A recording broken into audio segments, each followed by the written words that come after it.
अष्टावक्र गीता अध्याय 9।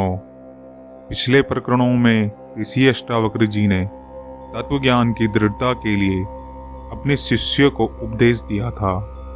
अध्याय 9 में ऋषि अष्टावक्र वैराग्य के स्वरूप का उपदेश राजा जनक को देते हैं। पहले श्लोक में ऋषि अष्टावक्र कहते हैं, यह कार्य मुझे करने योग्य है या यह कार्य मुझे करने योग्य नहीं है, या ऐसा कह लीजिए कि यह कार्य मुझे करना चाहिए या नहीं करना चाहिए। इस तरह के द्वंद्वों का विचार ज्ञानी पुरुष नहीं करता, क्योंकि ये द्वंद्व तो किसी के भी कभी शांत ही नहीं होते हैं। तो अष्टावक्र कहते हैं, इस तरह के विचारों को त्याग कर तू वैराग्य को प्राप्त हो जा, क्योंकि तू तो अव्रती है और तेरा दृढ़ निश्चय किसी में भी नहीं होना चाहिए। अष्टावक्र जी कहते हैं, सभी प्रकार के व्रत अर्थात संकल्प, व्रत का असली अभिप्राय संकल्प होता है और संकल्प तो मन का विषय होता है, आत्मा का नहीं। दूसरे श्लोक में ऋषि अष्टावक्र कहते हैं कि यह बहुत ही दुर्लभ बात है कि किसी भाग्यशाली पुरुष में वैराग्य उत्पन्न हो, अर्थात जिस पुरुष में वैराग्य उत्पन्न हुआ है वह बहुत ही भाग्यशाली होता है और यह बहुत ही असाधारण घटना होती है। वैराग्य को प्राप्त हुए व्यक्ति की जीने और भोगने की इच्छा और ज्ञान के संग्रह की भी इच्छा समाप्त हो जाती है। यहाँ ऋषि अष्टावक्र 3 तरह की इच्छाओं की समाप्ति की चर्चा करते हैं, जो वैरागी की स्वतः ही समाप्त हो जाती है। सबसे पहली इच्छा है जीने की इच्छा। एक विवेकशील व्यक्ति जब संसार की और हर वस्तु की नाशवान प्रकृति से जागरूक होता है तो वह जानता है कि संसार शाश्वत नहीं है। तो इस प्रकार उसकी जीने की इच्छा भी निवृत्त हो जाती है। लेकिन यहाँ यह समझना जरूरी है कि जीने की इच्छा समाप्त होने का मतलब बिल्कुल भी यह नहीं है कि उसमें मरने की इच्छा पैदा हो जाती है। एक वैरागी पुरुष की कोई इच्छा ही नहीं होती, ना तो जीने की और ना ही मर जाने की, क्योंकि जो व्यक्ति मरने की इच्छा करते हैं उसके पीछे भी किसी दूसरी इच्छा की पूर्ति ना हो पाने का ही कारण छुपा होता है। और एक ज्ञानी वैरागी व्यक्ति सभी प्रकार की इच्छाओं से मुक्त होता है, अर्थात वह वस्तुओं और संसार की प्रकृति को भली भांति समझता है। दूसरी इच्छा अष्टावक्र जी कहते हैं भोगने की इच्छा। ये इच्छा भी पहली इच्छा में ही सम्मिलित है। कोई व्यक्ति जीना क्यों चाहता है? वह जीवन को भोगने के लिए जीना चाहता है, और जब जीने की इच्छा ही नहीं होगी तो भोगने की इच्छा भी नहीं रह जाएगी। और तीसरी इच्छा है ज्ञान के संग्रह की इच्छा। आपने देखा होगा, जब किसी व्यक्ति के शरीर में बहुत बल होता है तो उसकी चाल और व्यवहार में एक अलग ही दम्भ होता है। इसी तरह एक बहुत धनवान व्यक्ति में भी एक दम्भ होता है कि मैं धनवान हूँ, और यह भी अपने आप में सबसे बड़ी ताकत है। और इस बल के समक्ष तो बाहुबल भी नतमस्तक होते हैं। धनवान होने का भी एक दम्भ होता ही है। एक दम्भ जिसकी बात यहाँ अष्टावक्र कर रहे हैं वह है ज्ञान का दम्भ। आप एक बहुत ही इंटेलिजेंट कहे जाने वाले व्यक्ति का दम्भ जरा महसूस कीजिए।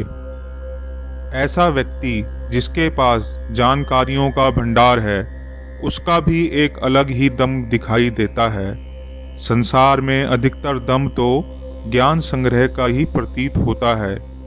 एक वैरागी व्यक्ति को ज्ञान संग्रह की भी इच्छा नहीं रहती है, क्योंकि उसे किसी को प्रभावित ही नहीं करना, ना ही उसे किसी शिष्य की आवश्यकता है और ना ही उसे किसी वाहवाही की आवश्यकता है। तीसरे श्लोक में ऋषि अष्टावक्र कहते हैं कि व्यक्ति किस तरह वैराग्य को प्राप्त होता है, यह राजा जनक को वह बताने का प्रयास करते हैं। ऋषि अष्टावक्र कहते हैं, जब ज्ञानी अपने विवेक से यह देखता है कि यह संसार अनित्य है, अर्थात यह संसार नश्वर है, यहाँ सब कुछ नाशवान है और 3 तरह के दुखों से यह संसार घिरा हुआ है। 3 तरह के दुख, जैसे दैहिक दुख, जैसे शरीर का रोगों को प्राप्त होना और अंत में मृत्यु को प्राप्त होने का दुख, मानसिक दुख और दैविक दुख। हर वस्तु की प्राप्ति के साथ साथ उसके वियोग का दुख भी आता ही है। जब ज्ञानी अपने विवेक से यह देखता है तो उसे बोध होता है कि इन सब वस्तुओं की कोई सत्ता नहीं है, अतः इनसे लगाव ठीक नहीं है। तो ज्ञानी इन्हें त्याग कर शांत स्वरूप में स्थित हो जाता है। वास्तविकता तो यह है कि एक ज्ञानी कुछ त्यागता ही नहीं है, क्योंकि वह संसार की प्रकृति को समझकर कुछ ग्रहण ही नहीं करता, तो त्यागने का झंझट भी उत्पन्न नहीं होता। अब यहाँ विवेक बुद्धि से संसार को देखने की बात हो रही है, क्योंकि संसार को तो सभी व्यक्ति और सभी जीव देख ही रहे हैं, परंतु वैराग्य को तो कोई भाग्यशाली ही प्राप्त होता है, क्योंकि वह विवेक बुद्धि से संसार को देखता है। सामान्यतः तो यह हर व्यक्ति अपने जीवन काल में देखता ही है कि यह संसार नश्वर है। लोग यहाँ जन्म लेते हैं और रोगों को प्राप्त होते हैं और एक दिन इस नश्वर शरीर को त्यागते हैं, या कह लीजिए कि यह नश्वर शरीर प्रकृति हमसे छीन ही लेती है। परंतु वैराग्य को कितने लोग प्राप्त कर पाते हैं? वैराग्य प्राप्त करने के लिए सर्वप्रथम देखने की, अवलोकन करने की कला जाननी होगी। अगले श्लोक में ऋषि अष्टावक्र कहते हैं, ऐसा कौन सा समय या ऐसी कौन सी अवस्था है जिसमें सुख और दुख का द्वंद्व नहीं हो। इन सब द्वंद्वों को निरस्त करके जो खुश है वह व्यक्ति मोक्ष को प्राप्त होता है। अर्थात ऋषि अष्टावक्र कहते हैं, जब सुख और दुख के द्वंद्व से व्यक्ति मुक्त होता है तो वह मोक्ष कहलाता है। द्वंद्व से मुक्ति का अभिप्राय दोनों ही अवस्था में समदृष्टि का होना है, अर्थात एक ज्ञानी पुरुष दोनों ही अवस्था को स्वीकार करता है, वह किसी भी अवस्था का निषेध नहीं करता। अगले श्लोक में ऋषि अष्टावक्र कहते हैं कि संसार में हुए योगी और महर्षियों के कई प्रकार के मत हैं। ऐसा जानकर ज्ञानी पुरुष इन मतों के द्वंद्व में ना उलझ कर वैराग्य को प्राप्त हो जाए, तो ऐसा कौन सा पुरुष है कि वह शांति को प्राप्त ना करे। अर्थात नाना प्रकार के ऋषि और योगियों के तर्कों में ना उलझकर तथ्यात्मक रूप से जीवन में वैराग्य का स्थान देने से ही शांति की अवस्था प्राप्त की जा सकती है, ना कि तार्किक विवादों में उलझकर। अतः हमें सभी प्रकार के विवादों से अलग रहकर विवेक बुद्धि से संसार का अवलोकन करना चाहिए।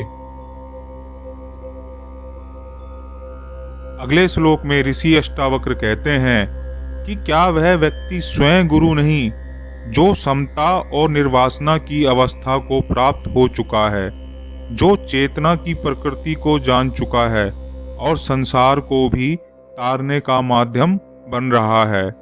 अगले श्लोक में ऋषि अष्टावक्र कहते हैं कि शरीर के विकार जो देह और इंद्रियों के परिणाम स्वरूप हैं, इन्हें शरीर की प्रकृति या इंद्रियों की प्रकृति ही समझो। ऐसे बोध से तुम उसी क्षण शरीर से पृथक होकर आत्म स्वरूप में स्थित हो जाओगे और सभी प्रकार के बंधनों से मुक्त हो जाओगे। अर्थात जब ज्ञानी साक्षी भाव से इंद्रियों और देह आदि के विकारों और कार्यकलापों को देखता है तो वह देह और इंद्रियों से अपना तादात्म्य समाप्त होना महसूस करता है। फलस्वरूप ज्ञानी व्यक्ति देहादि से तादात्म्य समाप्त होने के फलस्वरूप आत्म स्वरूप में स्थित हो जाता है। अगले श्लोक में ऋषि अष्टावक्र कहते हैं कि इच्छाएं ही संसार हैं। ऐसा जानकर उन इच्छाओं से विमुख होकर व्यक्ति अपने शुद्ध स्वरूप में स्थित हो सकता है। अर्थात ऋषि अष्टावक्र कहते हैं कि मनुष्यों की इच्छाओं से ही उनका संसार और बंधन उत्पन्न होते हैं और इन बंधनों से मुक्ति तो इच्छाओं से विमुख होकर ही प्राप्त की जा सकती है। अन्यथा इच्छाओं का स्वरूप तो ऐसा ही है कि एक इच्छा पूरी होते ही दूसरी प्रकट हो जाती है। इच्छाओं का सिलसिला कभी समाप्त नहीं होता। यह जानकर विवेक बुद्धि से ज्ञानी इच्छाओं को उनका उचित स्थान देता है। त्याग का मतलब ही विवेक बुद्धि का उपयोग करके कर्म, धर्म, ज्ञान, इच्छा, मोक्ष, धन, संपत्ति इत्यादि को उनका उचित स्थान प्रदान करना ही है। त्याग से अभिप्राय है बंधन से मुक्ति। यदि व्यक्ति संसार में रहते हुए ही सब प्रकार के बंधनों से मुक्त है तो उसे कहीं जंगलों में जाने की क्या आवश्यकता है। उसे सिर्फ बाहरी संन्यास की आवश्यकता नहीं है। जैसे ज्ञानी राजा जनक तत्व ज्ञान प्राप्त करके भी अपने राजधर्म और राजा के सभी कर्तव्यों का निर्वहन करते रहे। यहाँ अध्याय 9 समाप्त हुआ। यदि आप आगे भी अध्यात्म चर्चा के गूढ़ रहस्यों को सरल भाषा में जानना और समझना चाहते हैं तो इस चैनल को सब्सक्राइब अवश्य करें। आप और हम मिलकर इन गूढ़ रहस्यों और अर्थों को समझने का प्रयास करते रहेंगे।